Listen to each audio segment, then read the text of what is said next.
palestra que trouxemos para ser percorrida nesta noite poderá receber como título Amor, Alimento das Almas. Estivemos aqui segunda-feira e discorremos em torno de universo exterior e universo interior, onde foram abrangidos esquemas mais científicos e filosóficos. Hoje estaremos nos derramando em torno do amor e suas implicações.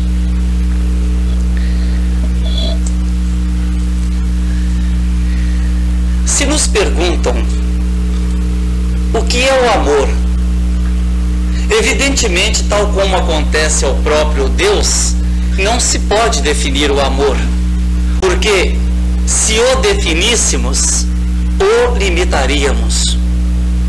A criatura, no seu contínuo caminhar dentro da vida, dilatando patrimônios e percepções vários, vai sentindo o amor à medida que se afina o seu campo de percepções e que se lhe refina a sensibilidade.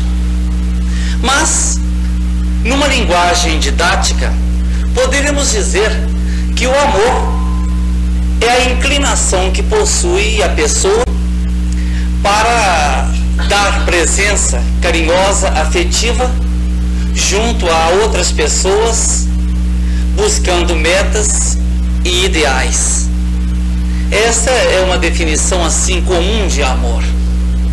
É a afetividade que se entorna da criatura para as demais criaturas ou para aquilo que se lhe constitui a meta, a pesquisa, o objetivo na vida. Nós sabemos que este sentimento varia à medida que o ser se espiritualiza e ficamos observando o amor nas suas multiformes facetas, desde aquele momento em que o primitivo homem deste mundo tomava violentamente a fêmea de assalto, até ao amor super espiritualizado do santo, que vibra e à semelhança de uma vela se esgota imperceptivelmente conquanto haja claridade em derredor. Evidentemente, a forma de amor que se expressa num tipo inferior, imaturo, iniciante no seu jornadear, não pode ser aquela que exterioriza o artista, o filósofo e o santo, pois que a substância se quintessenciou. Não foram dois amores diferentes, não foram dois processos diferentes, simplesmente foi o mesmo processo, a mesma substância que se alterou.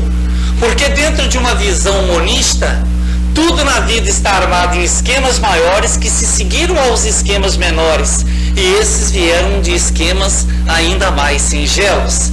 À semelhança de um rio caudaloso, que depois de receber afluentes pela margem esquerda e pela margem direita, acaba por iniciar-se num olho d'água. O deserto cheio de dunas, que são formadas de fragmentos e partículas de areia. A melodia completa e fascinante, que apenas começa na pauta com 7 notas musicais. Tudo aquilo que existe começa simples, começa hesitante, começa às apalpadelas, com expressões singelas no seu existir. Mas à medida que se incorpora no campo do seu existir, vai recebendo expressões cada vez mais altas, cada vez mais variadas. Ora, o amor é o alimento das almas, como tão propriamente o chamou André Luiz num dos capítulos do livro Nosso Lar. E ficamos pensando como seria possível compreendermos o mundo se não houvesse o amor a traduzi-lo. Como seria possível compreender o universo se não houvesse o amor a traduzi-lo? Em vão, a luz das galáxias distantes ou dos astros longínquos trariam as suas cambiantes em a nossa terra. Em vão, o regato serpearia no bosque perfumado. Em vão as flores desabrochariam no multicolorido. Em vão os homens se relacionariam entre si. Em vão tudo poderia acontecer na terra, mas seria frio, inócuo, vazio, sem consistência. Por isso mesmo, o amor é o princípio que sustenta e a finalidade última, porque sem amor a vida não teria sentido algum. Este é o conceito que o Evangelho, como meta, levanta, porque nós sabemos que Deus é amor e que Jesus Cristo é a manifestação divina, que abandonou o centro mesmo da luz onde se aclimava, sofreu as densidades vibratórias dos planos para baixo, acomodando-se perispiriticamente e depois, num convívio direto com as nossas fraquezas, paixões, limitações, a fim de ofertar-nos amor, a vida em abundância que Ele nos traria, como de fato Lola trouxe. Vim para que tivesseis vida, vida em abundância, vida em plenitude. Ora, no campo do amor, sentimos que a criatura, depois que se já encontra espiritualizada e podendo seu leque evolutivo abrir-se cada vez mais, penetrará num campo de fragrância ainda maior e dele receberá aquele subsídio, aquela suplementação que deverá entornar em benefício dos seus irmãos, porque não pode existir maior felicidade do que receber do amor para transmitir ao amor. Escritor célebre nos ofertou em torno disto uma página maravilhosa. Contava-nos ele da existência de um frade que toda a vida pretendeu um contato místico e direto com Jesus, e ele vivia num mosteiro em região fria, fazia jejuns, meditava profundamente e, não deixando as mãos vazias, canalizava-as em direção aos órfãos, aos velhos, aos doentes, aos pobres do caminho, mas sempre e sempre tendo como supremo coroamento da sua própria vida a manifestação do Cristo em plenitude, em beleza, em bênçãos. Até que um dia encontrava-se já de tanto esperar desanimado em sua cela, quando a figura divinal se lhe apresentou. Os olhos azulíneos como as águas tranquilas do lago de Tiberíades, cabelos à nazarena e a figura com que tecida em névoa radiosa. E ficou o frei estático ante a visão da cela, quando imprevistamente um retardatário da noite gelada batia com a sua canequinha no portão do mosteiro, dizendo das agruras à fome e que não se podia fazer avançar além por falta de alimento. A estridência do bater da canequinha vazia se chocava com a absorção lá dentro da imagem divinal e relutou por pequeno tempo o frade, sem saber se iria atender ou se ficaria estático ante a imagem do Cristo. Mas depois, num impulso maior, resolveu atender ao pedinte da noite e se lhe apagou a imagem linda pela qual tanto sonhara. Atendera ao doente, ao pedinte, reconfortara-lhe o estômago com a sopa quente e dispensara-o em paz com saudações fraternas. Voltara outra vez para sua cela e meditava triste da linda imagem que tivera perdido, daquela visão pela qual suspirara a vida inteira, e justamente naquele dia em que for acontecer um ruído, um reclamo, uma turbação exterior, impedindo-lhe a visão mística. Mas quando chegou assim, desconsolado e triste na intimidade da cela, ó maravilha! Jesus estava empolgantemente mais lindo, mais fascinante à sua frente. Ele disse: se você tivesse permanecido aqui, eu teria saído. Vê-se pela história que ele deixou a Cristo para encontrar ao próprio Cristo. Ele deixou Jesus para encontrar a Jesus dentro de um sentido mais amplo, dentro de um conceito de amor que doa. Ora, mas verificamos também, em torno do amor, um fato muito curioso. À medida que o ser evolui, passa a gostar de uma comunidade muito próxima. Depois amplia esta sua predileção e vai a uma comunidade maior. E assim acontece o amor pátrio a princípio. Depois o amor que se derrama para outras famílias e outros continentes. E em seguida o amor que cobre toda a terra. E depois, conforme a capacidade de suportação de cada espírito, um amor que vai abarcando a humanidade inteira. Lázaro, em Paris, na mensagem que transmitiram em 1862, cede uma frase fascinante. Quando Jesus proferiu a divina palavra amor, os povos sobressaltaram-se e os mártires, ébrios de esperança, desceram ao circo. É justamente o amor, é o milagre de amor que cancela o imenso abismo que existe entre a plenitude de Cristo e as nossas miserabilidades, e as nossas fraquezas, e as nossas falências. Se nós ficássemos entregues a nós mesmos, e se pudesse o amor furtar-se de nos atender, quando sairíamos de nossos rodopios evolutivos? Quando poderíamos quebrar a casca de nossas próprias limitações, a concha do egoísmo em que nos comprazemos, para nos fazer além dentro da escala evolutiva?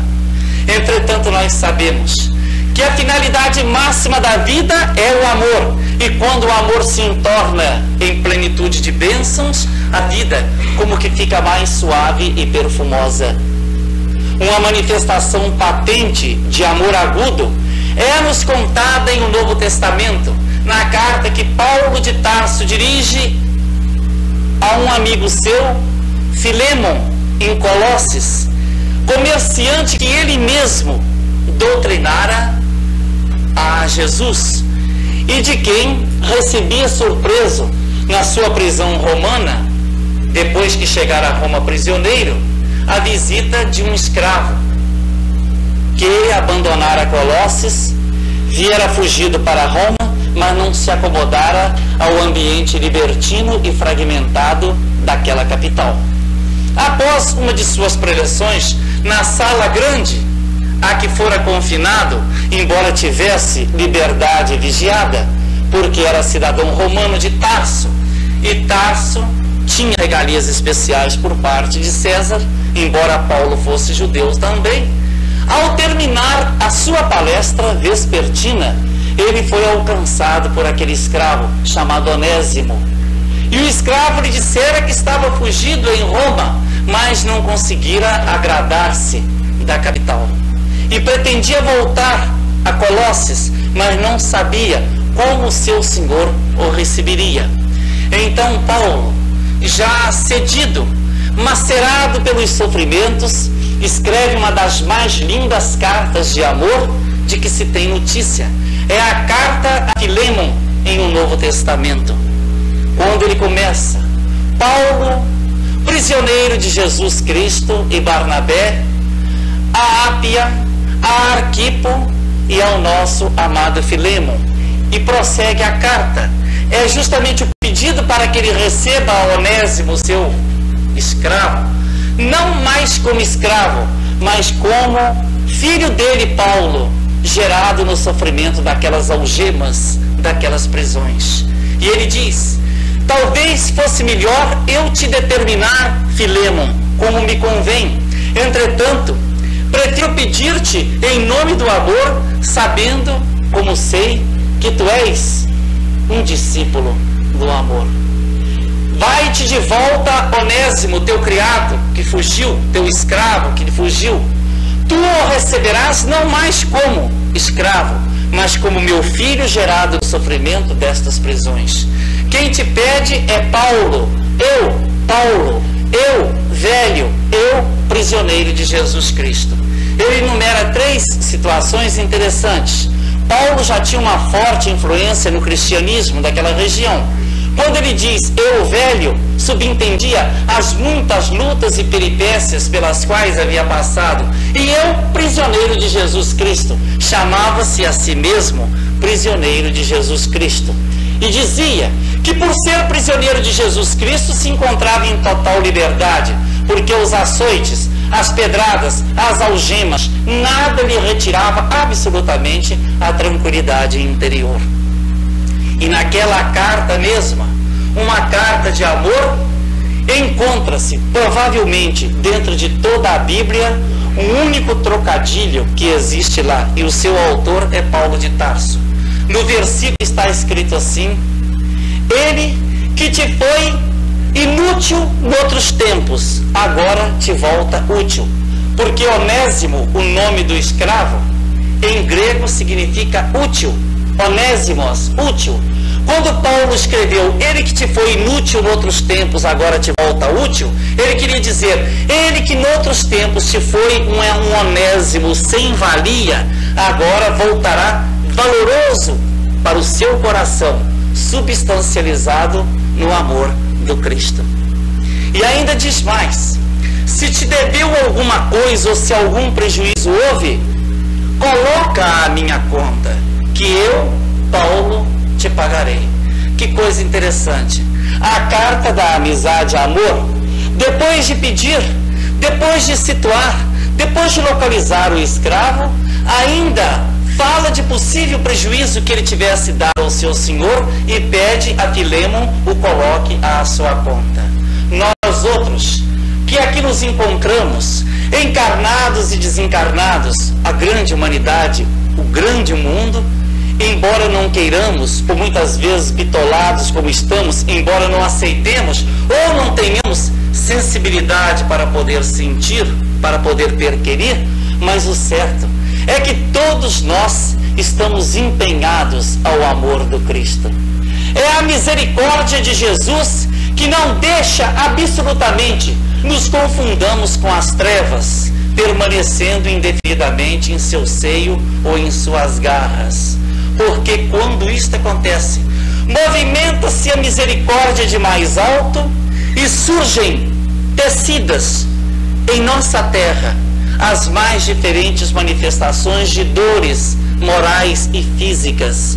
Porque somente a dor é grande e forte para tirar o espírito da sua recalcitrância, do seu orgulho, da sua vaidade, do seu inconformismo, do seu desespero, e deslocá-lo em função do bem e da paz. No Oriente, os cultivadores de pérolas artificiais, pretendendo obtê-las, que fazem? Abrem o corpo da ostra e introduzem na mucosa dela um pequenino fragmento. Fragmento este que começa a arranhar a intimidade da ostra, e o molusco, para se ver livre do fragmento que a incomoda, começa a segregar uma substância chamada madrepérola, que envolve o fragmento, esferiza-se, consolida-se e assim se obtém a pérola. Se a ostra não sofresse, a pérola não poderia ser obtida. Existem verdadeiros cultivadores de ostras humanas que somos nós no mundo espiritual. Quando tudo aqui se desmazela de toda forma, quando a criatura humana se mostra renitente, recalcitrante, que coisa esquisita, é a natureza humana, é semelhante a um luar. Custa trocar os passos e às vezes quando troca de má vontade. Se deixasse a vida a critério do ser, ele não lograria sair das suas cogitações imediatas, impregnadas nelas, imantadas nelas. Por isto é que estes aguilhões surgem de cima, patrocinados ou tecidos pelos mensageiros espirituais, pelos cultivadores de pérolas espirituais, a fim de que a criatura se predisponha à movimentação em direção à luz. O amor se toca dessas belezas e dessas grandezas. A princípio, no seu manifestar, ele pode ser muito grosseiro, sensorial, imediatista, particularista, egoísta, mas depois, à medida que a vida vai se fazendo, vai se avançando, ele também vai se adaptando e se modificando, até um dia, no escoar de milênios, pouco importa, ele se abre em beleza e se nos mostra na figura grandiosa do artista, do sábio e do santo, que são os seus expressadores no campo da forma.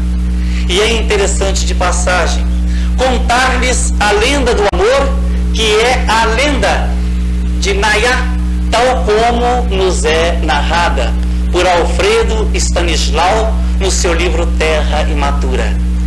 Diz-nos ele, na lenda de Nayá, que lá no norte do Brasil, naquela imensa aranha hidráulica que se encontra na extremidade do país, existia há muitos e muitos anos uma tribo, e essa tribo adorava um Deus que tinha aspecto duplo, quer dizer, era um Deus hermafrodita, tinha uma fase masculina e uma feminina.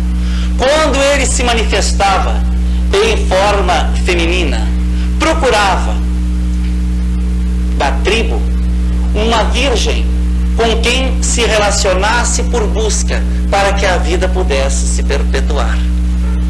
E Nayá, a filha do cacique, possivelmente impressionada por ouvir a lenda narrada por velhos guerreiros, tuxauas e morubixabas, mais velhos da sua própria tribo, foi se deixando devagar apaixonar-se, endoidecer-se pelo deus Lua. Em vão, os seus amigos, os da tribo, os guerreiros mais fortes, demoviam do louco intento de se casar com a lua. Nas madrugadas de luz, pelos igarapés e pelas colinas e pela vegetação, corria Nayá quando a lua se fazia linda, linda sobre as nuvens, querendo obtê-la, querendo possuí-la. Tinham-na de vigiar continuamente a fim de que incidentes não ocorressem por parte da jovem índia.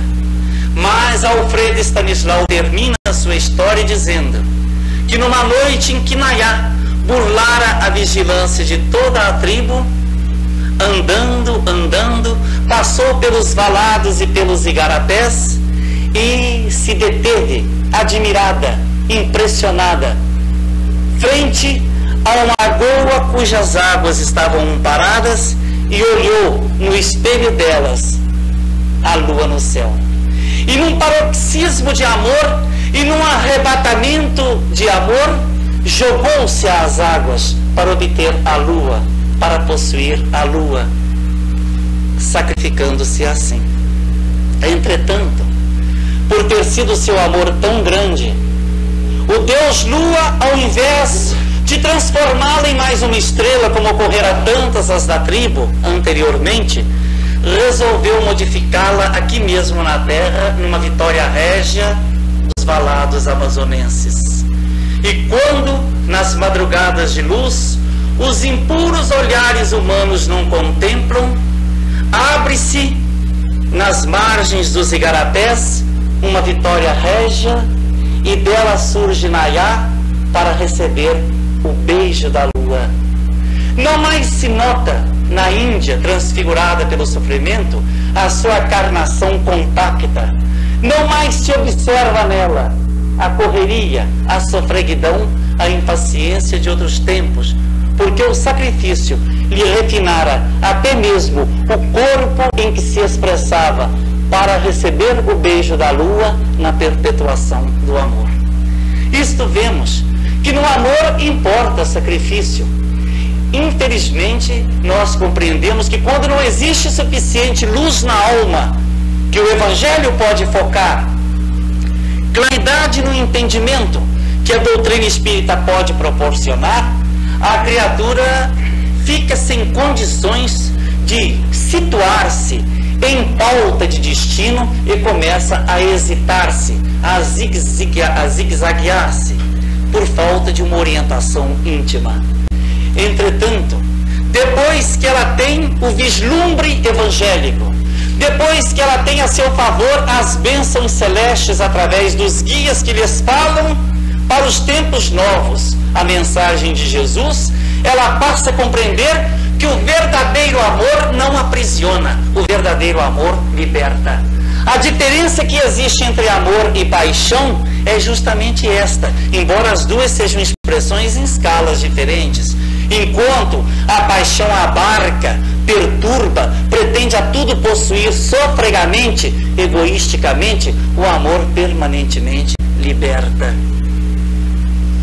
Infelizmente, ainda estamos muito longe de admitir a possibilidade de que possamos amar pessoas em variados níveis de evolução, mas sem teleguiá-las, porque não é isto que a humildade às vezes se dá. Nós dizemos que o nosso amor é muito grande, mas queremos exercer sobre os objetos de nosso amor afetivos, familiares, de colegas, de repartições, de camaradagens. Nós queremos realizar uma verdadeira tirania, uma verdadeira imposição. Queremos que em nome do amor as criaturas sejam escravizadas a nós. Queremos em nome do amor que elas percam completamente as suas caracterizações próprias para serem nossas, para nos agradar, se nos constituindo o verdadeiro papel carbono. Mas a vida não é assim, porque questão de gosto não se discute e os seres não estão no mesmo nível de madureza. O que se pode considerar é que à luz do Evangelho haveremos de romper essas amarras que tanto nos prendem à retaguarda, a fim de marchar impregnados do amor do Cristo. É Jesus que nos situará o caminho. É o jugo leve dele que deverá estar conosco. Vinde a mim, todos vós que vos encontrais aflitos e sobrecarregados, que eu vos aliviarei. É a mensagem da esperança, do conforto, da presença, do carinho, inegavelmente. Entretanto, observemos como está vazada a frase, vinde a mim. Ele não obriga. Se a criatura quiser deslocar-se, ele atrai. Se a criatura não quiser deslocar-se, num sentido benéfico, mais cedo ou mais tarde, ela se deslocará na base da dor, porque é da vida mais alta, que se a criatura pudesse recalcitrar sempre, resistindo sempre, sem se encaminhar em função do bem, ela criaria um verdadeiro quisto, um verdadeiro curto-circuito no mecanismo das leis universais, e o que seria um absurdo, porque ela acabaria por decretar a sua própria falência e a capitulação das leis divinas que não souberam prover e prever em benefício dela. Então, quando as leis espirituais gastam 1, 2, 10, 15, 20, 50 ou mais experiências e que não obstante o ser resiste, a faceta da misericórdia momentaneamente desaparece e surge a faceta da justiça. Ela irá aos trancos e barrancos, no seu psiquismo, na sua limitação, no seu raciocínio imediato, poderá pensar até que seja um estrago na sua própria natureza, que estão violando o livre-arbítrio dela. Mas o que fazer se ela mesma não sabe prover a respeito de si própria? Examinando o pensamento do amor, chegamos à conclusão de que Jesus Cristo, em verdade, substancializa a vida. O Mestre é aquela luz acesa da imensa noite da ignorância humana, e quem quiser, por aquiescência, inebriar-se na luz dele, ele ilumina. Quem não quiser, terá de purgar as suas revoltas e o seu desespero através de choques que importam na própria reação da lei. Mas o amor é mensagem da vida. Sem ele, a vida não subsistiria. Nós não poderíamos nos movimentar, porque não teríamos a nosso favor os recursos da misericórdia do Pai. Muita paz. Perguntou um jovem universitário ao eminente professor Rubens Romanelli se ele já havia experimentado o amor. Ele respondeu da sua maneira muito sábia: o amor não é uma experiência, sim uma vivência. Devemos viver o amor, sentir o amor, porque o amor é vida, não destruição. Por isso, há 2000 anos, Jesus Cristo diz, e João registra no seu capítulo 15, versículo de 12 a 15: eu já não vos falo como Senhor, e sim como amigo, porque o servo não sabe o que o seu Senhor faz, mas o amigo sabe. Por isso, não há maior prova de amor do que doar a vida por um amigo. Em verdade eu vos digo, amai-vos uns aos outros como eu vos amei. É muito fácil eu amar fulano, amar cicrano, mas o importante é amarmos uns aos outros como ele, o Cristo, nos amou, indo até a cruz, se fosse necessário, dando a vida por um amigo. E para falarmos do amor, queremos citar uma personagem do Novo Testamento, Maria de Madalena, o símbolo do amor no coração feminino. Maria de Nazaré, a mãe de Jesus, e José, seu pai tutelar, eram visitados pelos anjos para receber a comunicação da vinda do Cristo. Levi, na coletoria, Jesus passava e disse: vem, Levi.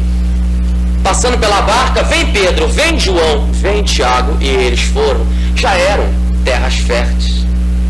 Paulo de Tarso era apenas fanático pela lei de Moisés,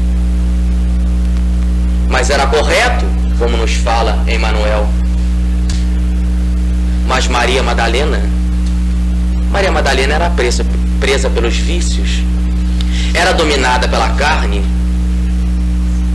sofria, pois que apesar de ser linda, ter um corpo jovem e belo, ter os cabelos ondulados como a água do lago do Tiberíades, vivia em solidão, pois que todos os homens que procuravam Maria Madalena eram para experimentar o amor, não para viver o amor. Eram para passar momentos agradáveis, de prazer, momentos que a carne falava mais alto e que o espírito não abria as portas. Era um amor violento e um amor de momentos. Mas Maria Madalena esperava um dia um amor verdadeiro, um amor que pudesse compreendê-la na verdadeira acepção da palavra, um amor em vivência. E surge Jesus, nosso Senhor Jesus Cristo. Pregava pela Magdala, a cidadezinha pequenina, às margens do lago do Tiberíades. Mas Maria Madalena não queria se aproximar de Jesus. Quem era ela? Uma prostituta? Diante de um rabi? De um mestre? Ora, os mestres oferecem apenas pedradas para as mulheres deste naipe. Ela não podia se aproximar de Jesus. As servas de Maria Madalena avisavam: não, ele é um amor em essência, ele atende as pessoas, ele conversa, ele cura, ele levanta a alma. Mas Maria Madalena, ele não me aceitará. Aceitam eles, aceita os pescadores, aceita os pobres, os leprosos, mas eu não. Um rabi não aceita uma mulher como eu. E a serva dizia: mas vive junto com ele moças que passaram por experiências como as nossas. Até que um dia Maria Madalena, como fazia sempre, uma vez na semana, fechava a sua casa para os milionários de Roma, de Babilônia, da Pérsia e da Fenícia, que a ofereciam perfume, joias, pratas e tapetes dos mais ricos e mais luxuosos. Uma vez por semana ela fechava sua porta e abria para as criancinhas pobres e as mulheres sofredoras, para distribuir o pão, o alimento e um pouco de paz e água fresca. Naquele dia em que o seu coração tremia de amor, num momento de profunda tristeza,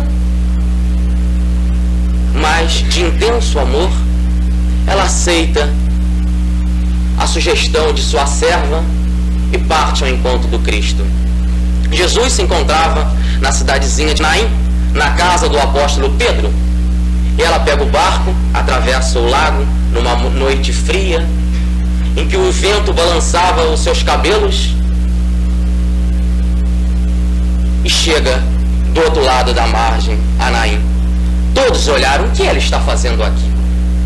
Como se atreve a sair de seu palácio, pois Maria Madalena vivia em uma mansão? Mas como se atreve a sair daquele antro e penetrar na cidade nossa de Naim? Ela sabia que todos a olhavam de uma maneira desconfiada, mas ela parte segura. Vai ao encontro de Jesus e entra na casa de Simão Pedro. O apóstolo a olhou de uma maneira muito severa e bruta, como era o seu costume. Quem é ela? O que ela faz aqui? E Jesus, como se a esperasse num quarto, disse: entrai, Madalena. E começou a pregar-lhe a boa nova. Madalena, como é bonito o amor, a vida, gritando mais alto. E Maria Madalena começa a chorar. Mas, Senhor, eu sou uma mulher não bem posicionada na sociedade. E ele: Maria, o meu reino é para todos aqueles que me seguem. Mas, Senhor, como eu posso te seguir? E ele: ajudando os necessitados. Vê, Maria, o amor de mãe, como é bonito ser mãe. E Maria Madalena aumentava o seu pranto. Senhor, tu sabes, eu não posso ser mãe. Tinha Madalena um problema qualquer biológico que hoje a ciência resolveria de uma maneira bem fácil. Não podia Madalena ser mãe. E Jesus: mas o que é mais importante, Madalena? Ser filho apenas? Ser mãe apenas do filho de sua carne? Ou ser mãe dos filhos da desgraça alheia? Dos filhos de outras que não sabem levar a sua missão, tratando-os com carinho e com amor. Madalena compreendeu tudo. Era amar a todos indistintamente e disse: Senhor, desde hoje te seguirei, amando os meus companheiros, amando o meu próximo, amando as crianças e os leprosos. Voltou a Magdala, deu tudo, à exceção de um frasco de perfume que Rabi Nicodemos a houvera dado numa noite de festa, de embalo. Rabi Nicodemos colecionava perfumes como hoje colecionamos figurinhas e chapinhas de garrafa. Maria Madalena, dando tudo, parte para seguir Jesus. E todos os homens milionários que pagavam bem alto pelo corpo escultural de Madalena dizia: ela volta. A vida dela é essa, sempre viveu assim, por que nos deixará? Vai seguir aquele louco que fica dizendo que o reino de Deus está depois da vida? Está na morte? O reino de Deus que está num trono? Não, ela voltará, mas nunca mais. Maria Madalena voltou. Seguiu Jesus com força, de coração. Era o seu amor, era quem ela esperava. De há muitos, queremos dizer, até há séculos Madalena esperava. Pois se formos fazer um estudo detalhado na Bíblia, encontramos em Josué, no capítulo 2 e capítulo 6, a vida de Raabe, prostituta também. E se compararmos as duas, Raabe há séculos antes, há 1400 anos antes de Maria Madalena, veremos que são a mesma individualidade, em personalidades diferentes. Há séculos ela esperava esse libertador, esse amor de espírito, e segue o Cristo. Diz-nos Lucas, no capítulo 8, versículo 2. E ao entrar Madalena em casa de preto, podemos concluir: Jesus, erguendo a mão, expulsou 7 demônios. Madalena livre dessas entidades que a perturbavam, segue o Cristo. Até que certa vez encontrava-se uma multidão imensa, 5.000 pessoas em volta do Cristo. Era necessário que ele difundisse o seu reino, a sua mensagem, a boa nova. Mas todos que ali se encontravam estavam com fome. Ele pergunta: o que temos aos apóstolos para dar-lhes? Apenas 5 pães e 2 peixes. E ele fez o milagre. 5.000 comeram e sobraram pães e peixes. Maria Madalena viu o meu libertador, Jesus, que expulsara as minhas entidades sombrias, é o libertador de toda a humanidade. É o divino dispensador do alimento espiritual, pois que ali alimentara muitos. Ao terminar a multiplicação e o repasto do pão e do peixe, ele começa a pregar o sermão da montanha, dando-nos a entender que só compreenderemos a mensagem do Evangelho com o estômago cheio. Não adianta dizer Jesus salva se a pessoa está com fome. Por isso ele alimentou primeiro, para depois trazer-nos o sermão da montanha. Bem-aventurados puros de coração, pois é estes verão a Deus. Bem-aventurados simples de coração, pois é deste o reino dos céus. Vinde a mim, todos vós que sofreis e que se encontreis sobrecarregados, que eu vos aliviarei. Tomai sobre mim o meu jugo e aprendei de mim, que sou manso e humilde de coração, e acharei repouso para as vossas almas. Era também o dispensador do consolo. O seu libertador trazia o consolo para a humanidade, e Maria Madalena vibrava. Uma luz acendera em seu coração, estava diante do consolo e do alimento. E Madalena seguia do lado do Cristo, confiante, sabendo que naquele momento ela já alcançar a vida eterna, pois que encontrar o Cristo, e quem tem o Cristo tem a vida para todo sempre. Jesus chorou diante do túmulo de Lázaro. João capítulo 11, versículo 35, uma curiosidade, menor versículo da Bíblia. E Jesus chorou. Disse a Marta e a Maria, irmã de Lázaro: Lázaro dorme. Mas como ele dorme se há 4 dias se encontra no túmulo, fechado à pedra? Perguntava Maria, irmã de Lázaro. E o Cristo, mandando que se levantasse a pedra, erguendo a mão, diz: Lázaro, saia para fora. E Lázaro ressuscitou. Sim, perfeito. Lázaro, saia para fora. Saia para fora de nós mesmos, do nosso mundo negativo, do nosso mundo inferior, e passamos a viver a vida do amor, a vida do Evangelho, a boa nova do amar a Deus sobre todas as coisas e o próximo a ti mesmo. E Maria Madalena naquele momento vira Jesus, o Cristo, o seu libertador, era o Senhor da vida, pois que tinha domínio sobre toda a carne. Sabemos que Lázaro estava no fenômeno de catalepsia, tão bem explicado hoje no livro dos Espíritos. Mas não vamos entrar nos detalhes. Era o Senhor da vida, levantara Lázaro do túmulo diante da multidão. Mas por que Lázaro estava morto? Ele falara para Marta: Lázaro está morto, e depois para Maria de Betânia: Lázaro dorme. Afinal, Lázaro estava morto ou dormia? Vejamos, certa vez aproximou-se Jesus, um senhor, um rabi, e perguntou: Senhor, o que eu posso fazer para entrar no reino dos céus? Qual o maior mandamento da lei? E ele diz: o que diz as Escrituras? Amai a Deus sobre todas as coisas e o próximo como a si mesmo. Faz isso e viverás. Mas ele estava vivo, estava diante do Cristo, falando e ouvindo. Como faz isso e viverás? É que viver para o Cristo é amar a Deus sobre todas as coisas e o próximo como a ti mesmo. É o bem sem reservas. é o amor de amigo que vai até a cruz, se necessário, como ele o fez, para nos salvar.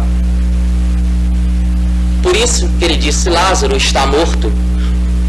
Fisiologicamente, Lázaro dormia, catalepsia, mas espiritualmente ele estava morto. Tinha de sair de dentro de si, sair para fora, conhecer a vida através da experiência, da ajuda aos necessitados, como Maria Madalena já estava fazendo. Por isso que Maria Madalena estava na vida.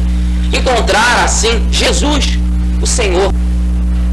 Quando o Cristo, juntamente com Pedro, Tiago e João, o evangelista, suara sangue no Getsemane, no Monte das Oliveiras, que tem apenas, por curiosidade, 8 árvores, 8 oliveiras, numa área de 45 metros por 45. Jesus ali suara sangue, vendo tudo que a humanidade ia passar por causa de seu nome, por causa da sua santa doutrina. Ele mesmo houvera dito que vinha trazer a espada, vinha trazer a divisão entre pais e filhos, entre aqueles da mesma casa, e queria ver a terra pegar fogo, porque sabia que a dor era a única solução para que pudéssemos caminhar, porque só apanhando, só a chicote, às vezes caminhamos. Maria Madalena sofreu séculos querendo encontrar o seu amor. Já estava diante do seu amor, teve de sofrer para encontrá-lo. Por isso, Jesus suou sangue, sabendo de tudo que a humanidade ia sofrer por causa do seu nome. Maria Madalena sabia que ele era o Senhor da piedade, do amor, do sofrimento. Sofria junto com a humanidade, não era um ser que estava distinto, apenas na terra, passando para trazer uma mensagem. Ele vivia com a humanidade. Era o amor. E mais uma vez impulsionava a Madalena para a frente. Eram momentos que nunca mais ela poderia esquecer na vida, até que o seu mestre é preso. Jesus, como? O seu libertador preso? Um libertador pode ser preso? Na mão de soldados brutos, com paus e tochas de fogo? Não era o seu libertador, mas ela tinha confiança. Ela passou por momentos difíceis e sabia que no final veria a vitória, veria o seu Cristo na luz. Mas sofreu, acompanhou o Cristo no Sinédrio, na mão de Pilatos, na mão de Herodes, na mão de Caifás, na mão de Anás. Jesus, de mão em mão, como até hoje fazemos com a sua doutrina. Não sabemos se vamos para aqui, se fazemos isso, se a caridade, se a instrução. Até hoje jogamos com o Cristo, como Pilatos e companhia limitada fizeram há 2000 anos com Jesus. Maria Madalena não podia ver o seu libertador, o Senhor da vida, passando por aquilo tudo, mas estava fiel. Jesus falou: o reino dos céus é para aquele que me segue. Ela queria seguir Jesus até a cruz, se fosse necessário. Jesus é condenado. Colocaram uma coroa de espinho e uma cana em sua mão. É o rei. Que ironia. Maria Madalena acompanhou Jesus, subiu o Gólgota. Como Cirineu ajudou o Cristo a carregar a cruz, no sentido físico, Maria Madalena também ajudara no sentido da presença, do amor, do carinho, dizendo: muito obrigado por tudo que fizeste. Quero ir contigo, Jesus. Não me abandones. Eu te amo. É o amor que já grita mais alto em meu coração. E as mulheres como Susana, Joana de Guzzo estavam do seu lado. Todas as mulheres de Jerusalém choravam diante de Jesus e o Cristo. Filhas de Jerusalém, não choreis por mim, mas sob vós mesmo, pois que dia virá em que a humanidade pagará tudo aquilo que estão fazendo com o justo. Triste da mulher que tiver uma criança em seu ventre naquela época. Triste será das mulheres que tiverem cercadas, presas em Jerusalém, porque tudo será destruído. E 70 anos depois, a profecia estava realizada. Toda Jerusalém ia abaixo pelo domínio romano. Jesus foi crucificado. Pai, em tua mão entrego o meu espírito. Mas antes, ele disse: mulher, dizendo à sua mãe: eis seu filho, João Evangelista. Filho, eis sua mãe. João Evangelista é um símbolo, é toda a humanidade. Maria é a mãe de todos nós, aflitos e sofredores. Mais um consolo para Maria Madalena: não tinha mãe. Desde jovem estava entregue à malícia do mundo. Naquele momento ganha uma mãe, Maria de Nazaré. Mais uma vez o amor do Cristo se manifesta do alto de uma cruz para confortar Maria Madalena e toda a humanidade. E assim o Cristo deu o último suspiro. Como poderia ser? Ele, o libertador de Madalena, apenas cadáveres? Era um corpo imóvel numa cruz, o seu libertador estava morto. Poderia haver a morte? Um libertador pode morrer? Gritava dentro de Madalena uma voz interior. Até que surge o coração bom e amoroso de Nicodemos e de seu companheiro José de Arimateia, que era discípulo de Jesus às escondidas, pois que era rabi e não queria, na frente dos amigos, seguir o Cristo, que era apenas um carpinteiro. Foi sepultado o corpo do Divino Mestre num túmulo virgem de José de Arimateia. E Madalena não se contentava. O meu libertador dentro de um túmulo fechado a uma pedra. Como pode? Não é o meu libertador? Eu senti a sua libertação, a sua presença divina. Passou aquele dia. Madalena não conseguia dormir. O meu Cristo está preso. E no domingo, no primeiro dia da semana, bem cedo, antes do sol nascer, foi ao encontro da resposta da vida que se constituía entre ela e a pedra do túmulo. Foi ao encontro do Cristo. Chegando bem cedo, sentou-se a chorar, pois que o túmulo estava aberto e não encontrara ali o corpo do seu libertador.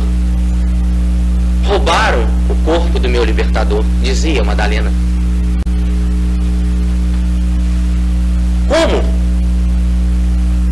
Até que uma luz aproxima-se de Madalena. Ela merecia?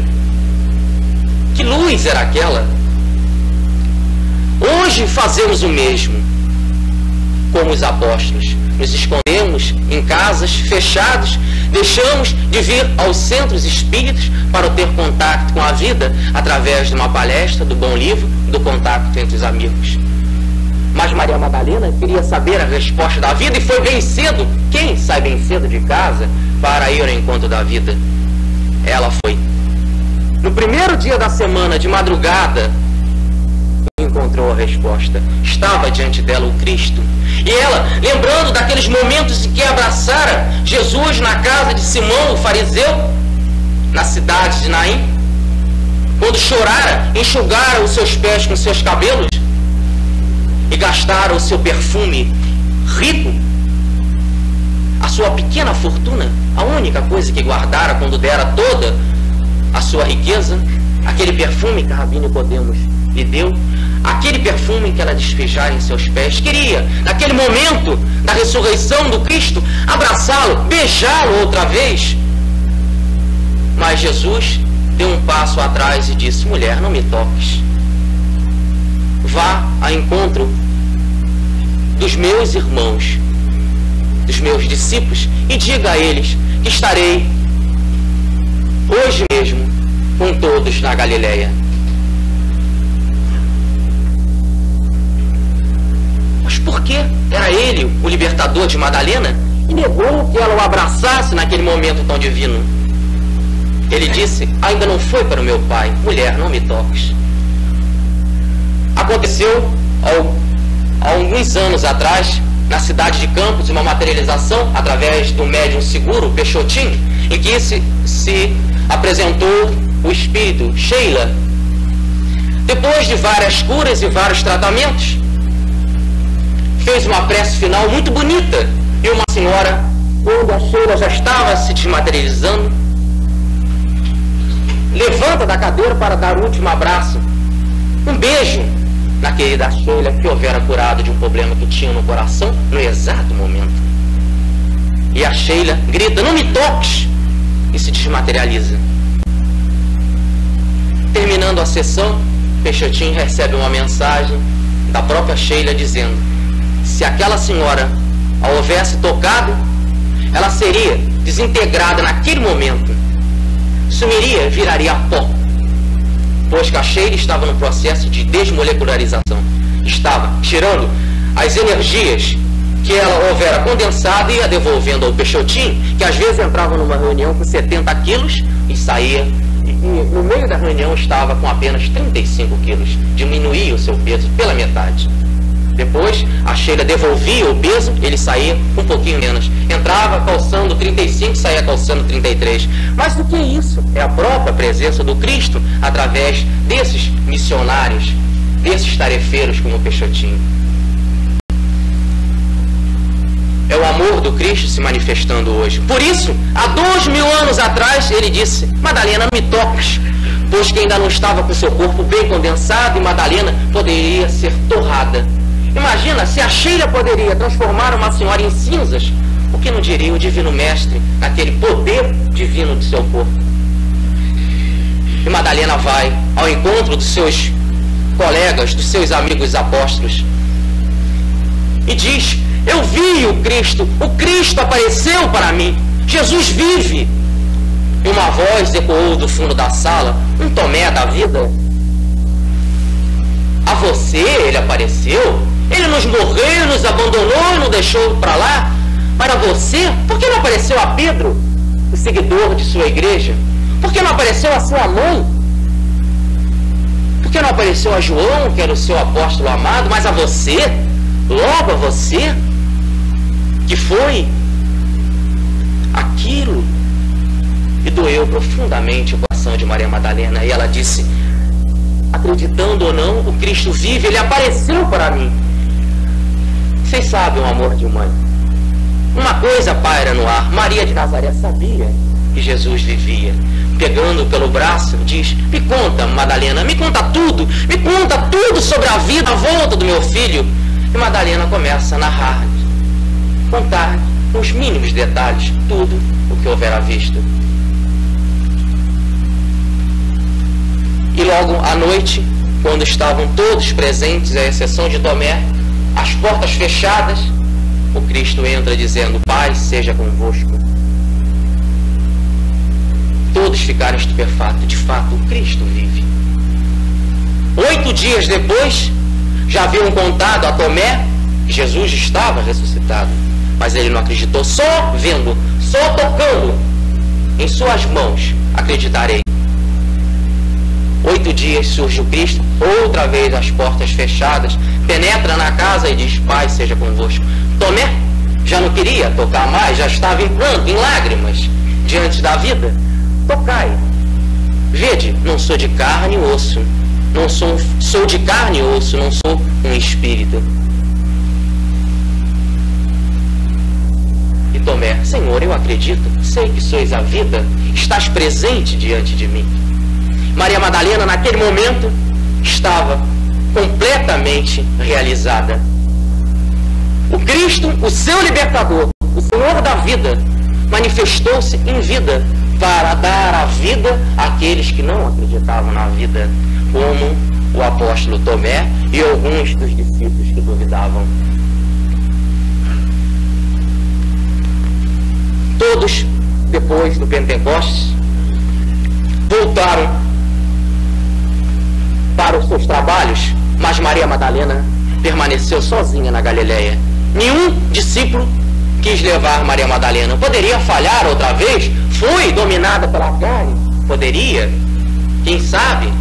E ninguém quis levar Maria Madalena. Ficaram sozinha na Galileia. Entrava nas sinagogas, mas não encontravam nada. Apenas homens dizendo: dizem que o carpinteiro ressuscitou, e quem viu foi uma moça, uma mulher que anos antes era prostituta. E ela saía da sinagoga triste, não tinha mais a presença do amor, da vida, do consolo, até que, passando pela praia, viu um grupo de leprosos vindo da Idumeia, reunidos à busca do Cristo.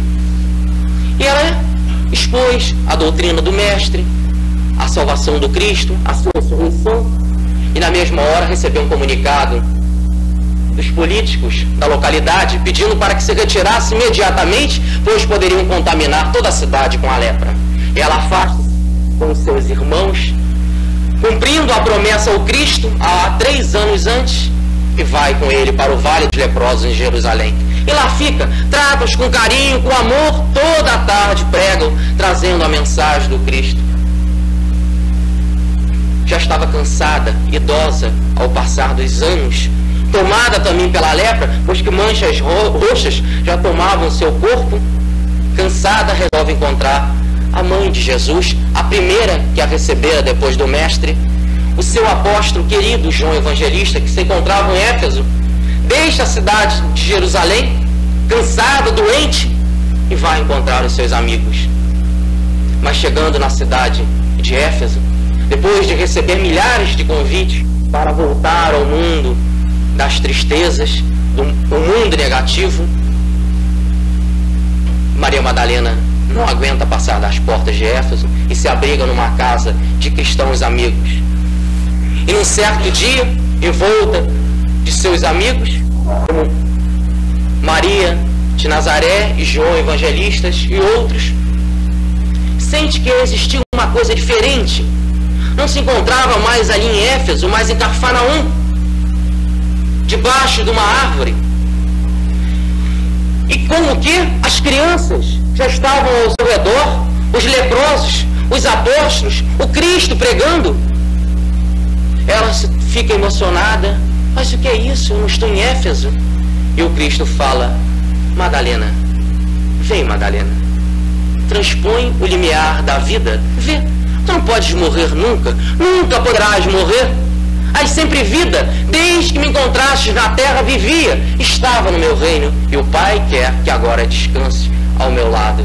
Vem, Madalena, vem para a vida comigo. E Madalena foi e até hoje deixou a mensagem do amor, a mensagem do trabalho, da abnegação, mostrando que o Evangelho não veio para a terra para consolar os santos apenas, nem os sãos, mas para tratar dos enfermos como ela.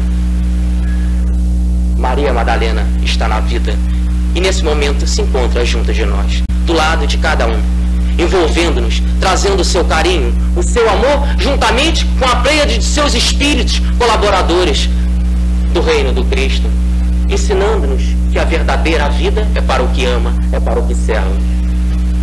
E nesse momento os amigos espirituais cercam a humanidade, envolvendo-nos, e qual medianeiro,